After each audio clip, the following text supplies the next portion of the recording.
صادق شیرازی میگه شما باید از من تقلید کنید. او میگوید که کلام من بر مردم حجته، نه کلام اهل بیت علیهم السلام.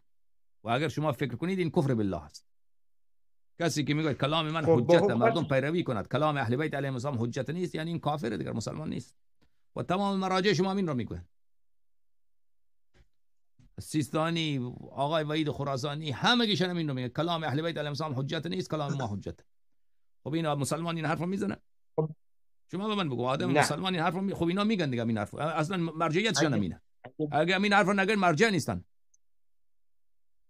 خب مثلا از امیرالمومنین هم میگن که هیچ زندانی سیاسی نداشتن، نه پیغمبر نه امیرالمومنین، هیچ زمینی نفروختن در دوره حکومتشون، ولی اینها دارن زمین میفروشن. زمین هر کی آباد کرد برای اونه، 1 متر 100 متر هر چیز تونستی آباد کنی مالک هستی. دولت حق فروش زمین رو نداره. اما همین صادق شیرازی ببین اعتقاد به انقلاب داره، اعتقاد به ولایت فقیه داره، اعتقاد به حکومت اسلامی داره.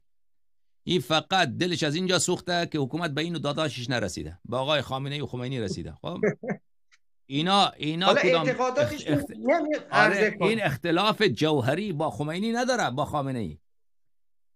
اینا همون چیزایی که خامنه‌ای و خمینی قبول داره اینا هم قبول داره.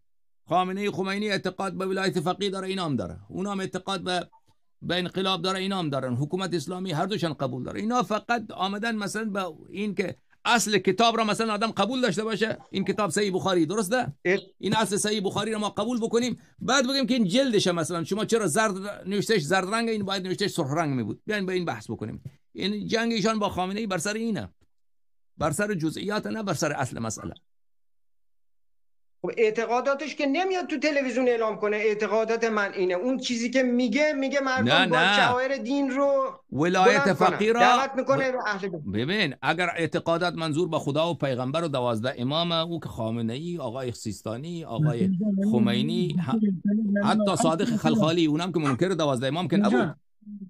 درسته؟ شما جای شنیدی که صادق خلخالی گفته باشه من 12 قائد 12 امام روز قیامت من قبول ندارم، یا روز عاشورا را قبول ندارم، عزاداری را قبول ندارم؟ صادق شیرازی، صادق خلخالی، همگیشون اینا را قبول داره. اون چیزایی را که اینا ببین اختلاف ما با دجالیه بر سر خدا و پیغمبر که نیست، بر سر 12 امام که نیست، اختلاف ما بر ولایت فقیه انقلاب ایناست. اینا هر دوشون اونو قبول داره دیگه. اونها مردم رو دعوت نمیکنن به سوی حق، اونها مردم به سوی خودشون دعوت میکنن، میگه از ما تقلید کنید که الله با خدا میدونه که تمام مراجع مردم را به سوی خود دعوت میکنه. همین صادق شیرازی اینقدر، این گروه شیرازی اینا اینقدر حریصن بر این که مردم از اینا تقلید بکنن که